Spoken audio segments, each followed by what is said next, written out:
আসসালামু আলাইকুম। রাত্রে ইয়াদালি খাইব পরোটা। এই যে পরোটা বাজে রাখছি, আর এই যে হচ্ছে সাদা রুটি। সাদা রুটির সাথে আছে দুধ, সাদা দুধ। দুধ একটু লাইটা দিই। দুধ দিয়ে সাদা রুটি কিন্তু ভালোই লাগে, খারাপ না। আর এই আছে পরোটা দিয়ে ডিম পোস।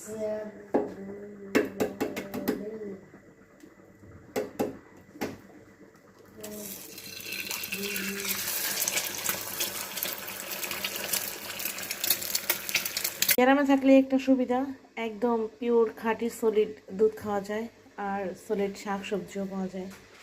এদিকে খুব একটা সুবিধা আছে খাইয়া, আর একদম টাটকা পিওর অক্সিজেন পাওয়া যায়। শেষ ইয়াদালির পড়া শেষ, ছবি আঁকা শেষ নাকি? অনেক ছবি এঁকে নিয়েছো। এটা আমার ওয়াল না, এটা ওই যে উপরে একটা থাকে না, একটা পেজ ওইটা। আর হ্যামা কি করছে দেখো, গাছা থেকে অনেক অনেক অ্যালোভেরা নিয়ে আসছে। এই অ্যালোভেরা দিয়া নাকি অনেক কিছু বানাইব। তাড়াতাড়ি আসো, খাইতে আসো।